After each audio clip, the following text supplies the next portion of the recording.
Hello dear students, welcome to English Textbook YouTube channel.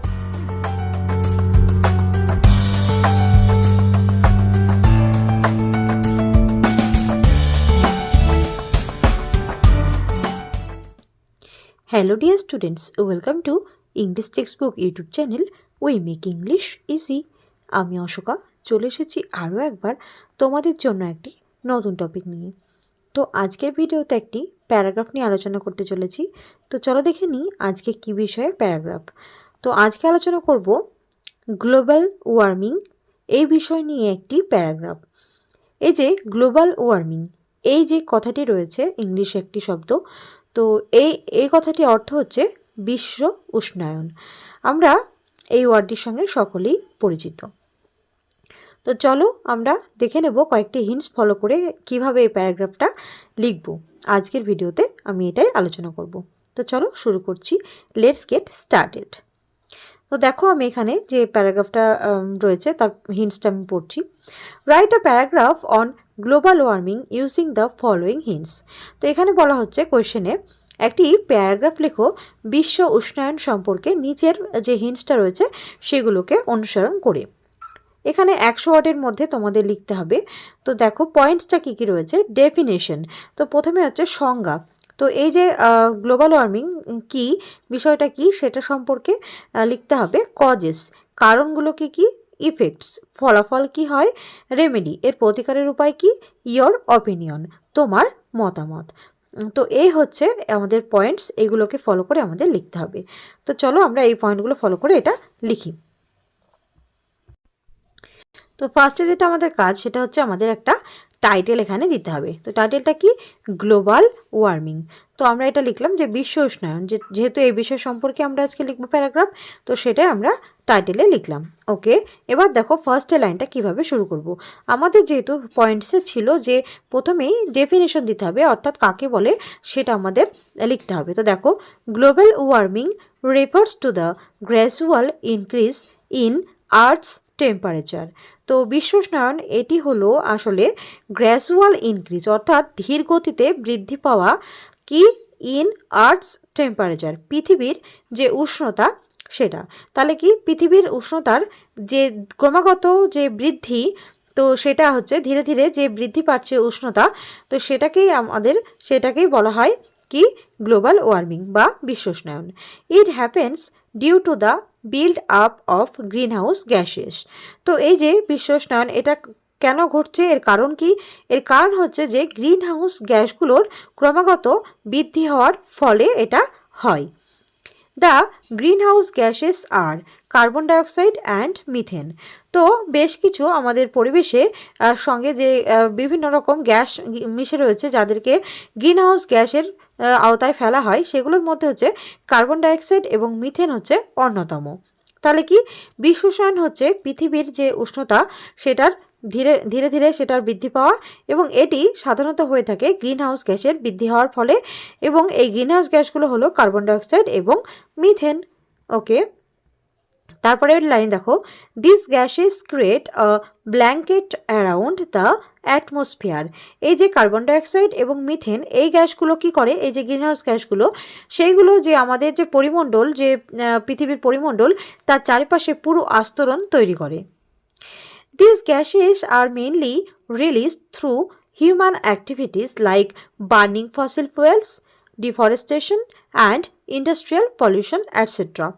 তো এই যে গ্যাস যেটা গ্রিনহাউস গ্যাস মিথেন এবং কার্বন ডাইঅক্সাইড, এইগুলো সাধারণত কি হয়, দেখো এগুলো সাধারণত ঘটে থাকে মানুষের বিভিন্ন ক্রিয়াকলাপ বা কার্যকলাপের ফলে।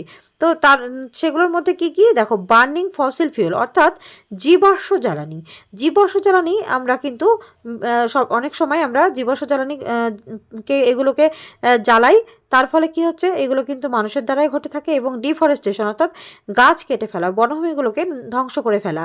অ্যান্ড ইন্ডাস্ট্রিয়াল পলিউশন, এবং তার সাথে সাথে শিল্পের বিভিন্ন শিল্পজাত কলকারখানায় যে সমস্ত দূষণগুলো হয়ে থাকে সেগুলোর জন্য তো বটেই, এর জন্য কিন্তু কার্বন ডাইঅক্সাইডের পরিমাণ এবং মিথেন গ্যাসের পরিমাণ কিন্তু বেসিক্যালি গ্রিনহাউস গ্যাসগুলোর পরিমাণ বেড়ে চলেছে।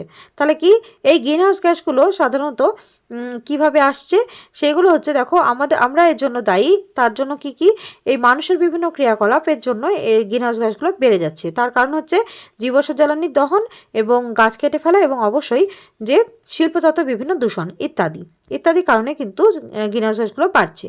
ওকে, দেন নেক্সট দেখো, the consequences of global warming include rising sea levels, extreme weather events, melting ice caps and disbalance to ecosystems. তো দেখো এই যে বিশ্ব উষ্ণায়ন এর যেমন কারণ রয়েছে এটা গড়ে ওঠার, একইভাবে এর কিন্তু ফলাফলও রয়েছে। তো দেখো এখানে কনসিকুয়েন্স অর্থাৎ ফলাফল, বিশ্ব উষ্ণায়নের ফলাফলের কি হচ্ছে, ইনক্লুড দেখো এর মধ্যে রয়েছে যথাক্রমে রাইজিং সি লেভেল অর্থাৎ সমুদ্রের যে উচ্চতা, সমুদ্রের যে তল সেটা কিন্তু বেড়ে চলেছে, এক্সট্রিম ওয়েদার ইভেন্টস এবং অনেক সময় অনভিপ্রেত বিভিন্ন রকম প্রাকৃতিক কিন্তু ঘটনা ঘটেই চলেছে, মেল্টিং আইস ক্যাপস যে বরফ রয়েছে বরফগুলো কিন্তু ক্রমাগত গলছে, অ্যান্ড ডিসব্যালেন্স টু ইকোসিস্টেম এবং অবশ্যই এটা কিন্তু যে প্রাকৃতিক একটা বাস্তুতন্ত্র রয়েছে, পরিবেশের একটা বাস্তুতন্ত্র রয়েছে সেটা কিন্তু সেটার ব্যাঘাত ঘটাচ্ছে, সেটার কিন্তু ক্ষতি হচ্ছে, সেটার কিন্তু ব্যালেন্স থাকছে না। টু কমব্যাট দিস, এই যে কমব্যাট কথাটি অর্থ হচ্ছে এগুলোর প্রতি লড়াই করার জন্য, we need to reduce greenhouse gas emissions through renewable energy, reforestations and adopting sustainable development. তো এই যে বিশ্ব উষ্ণায়নের ফলাফল যেগুলো হচ্ছে সেগুলো কিন্তু আমাদের পরিবেশের জন্য সর্বোপরি আমাদের জীবনে কিন্তু একটা বিশেষ একটা দুর্যোগ কিন্তু ডেকে আনতে পারে। তো এইটা আমাদের প্রতিরোধ করা কিন্তু অবশ্যই কর্তব্য এবং এর জন্য কি করতে হবে, গ্রিনহাউস গ্যাসের যে নির্গত হচ্ছে যেগুলোর জন্য কিন্তু গ্রিনহাউসগুলো বেড়ে যাচ্ছে সেইগুলোকে কিন্তু আমাদের কমিয়ে আনতে হবে, সেই সব জিনিসগুলোর ব্যবহারগুলোকে বন্ধ করতে হবে। কিভাবে আমরা এটা করব, দেখো রিনিউয়েবল এনার্জি অর্থাৎ পুনর্বিকরণযোগ্য বিভিন্ন শক্তি সেগুলোকে আমাদের কাজে লাগাতে হবে। আমাদের দেখো সেগুলো কি যেমন হচ্ছে সৌরশক্তি রয়েছে, বায়ুশক্তি রয়েছে, জলশক্তি রয়েছে। তো এইগুলো এরকম কিছু প্রাকৃতিক যে শক্তিগুলো রয়েছে অপ্রচলিত শক্তি সেগুলোকে কিন্তু আমাদের ব্যবহার করতে হবে।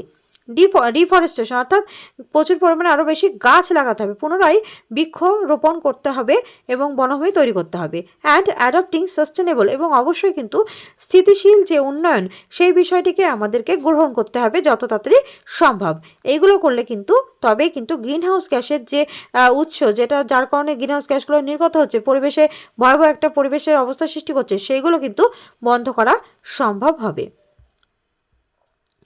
ইন মাই অপিনিয়ন, এবার দেখো ওখানে পয়েন্টসে আমাদের ছিল যে ওপিনিয়ন, ইয়োর ওপিনিয়ন তোমার মতামত, তো সেই ক্ষেত্রে তোমরা এটা লিখতে পারো ইন মাই অপিনিয়ন, আমার মতে it is crucial for governments to act now. তো দেখো এখন কি এটা হচ্ছে একটি গুরুত্বপূর্ণ বা মারাত্মক টাইম যে এই সময় কিন্তু কী করতে হবে, সরকারকে কিন্তু এর প্রতি একটা বিশেষ আইন প্রণয়ন করতে হবে এখনই, to mitigate the damage and ensure a liveable future for generation to come. তো আগামী প্রজন্মের জন্য তারা যাতে এইগুলোতে তারা এই পরিবেশে যারা তার বাসযোগ্য হয় সেটা কিন্তু ঠিক করতে হবে এবং অবশ্যই সেটা নিশ্চিন্ত করতে হবে এবং তার পাশাপাশি এই যে পরিবেশের যে ক্ষতি হচ্ছে, ড্যামেজ হচ্ছে, সেটা কিন্তু দেখতে হবে যাতে এটা না হয়, সেটা বন্ধ করতে হবে। এটা সরকারকে এর জন্য আইন প্রণয়ন করতে হবে এবং অবশ্যই যাতে সেটা কেন করতে হবে, যাতে আগামী প্রজন্মে যারা তাদের জন্য তারা একটা বাসযোগ্য পৃথিবী যেন তারা পায়, তাদের ভবিষ্যৎটা যেন উন্নত হয়, খুব তাদের বাসযোগ্য হয়, ভালো হয়, সেটাও কিন্তু দেখতে হবে। তো তার জন্য সরকারকে বিভিন্ন অ্যাক্ট কিন্তু নিতে হবে এখনই, অ্যাকশন নিতে হবে এখনই, কারণ এটা হচ্ছে গুরুত্বপূর্ণ সময়। তো এই হচ্ছে দেখো পয়েন্টসগুলো প্রত্যেকটা ফলো করে কিন্তু আমি গ্লোবাল ওয়ার্মিংয়ের এই প্যারাগ্রাফটা কিন্তু লেখার চেষ্টা করেছি এবং ভাষাটা যথেষ্ট সহজ রেখেছি যাতে তোমরা এটা একবার দুবার পড়লে কিন্তু এটা মোটামুটি রেডি করতে পারো। তো এটাও কিন্তু মাধ্যমিক পরীক্ষার্থীদের জন্য কিন্তু ইম্পর্টেন্ট একটা টপিক, তোমরা কিন্তু এটা রেডি করে নিয়ে যাবে। তো চলো, আর মাধ্যমিক রিলেটেড আরও অন্যান্য ভিডিও আমাদের চ্যানেলে প্রোভাইড করা হয়েছে, তোমরা যদি মনে করো সেগুলো তোমাদের প্রয়োজন হয় সেক্ষেত্রে তোমরা আই বাটনে ক্লিক করে তোমরা কিন্তু প্লেলিস্টগুলো দেখে নিতে পারো। আর যারা চ্যানেল নতুন ভিউয়ার্স আছে তারা কিন্তু অবশ্যই চ্যানেলটিকে সাবস্ক্রাইব করে আমাদের পাশে থাকে। So do like, comment, share and subscribe our channel English textbook for more videos. We will meet in our next video. Thanks for watching.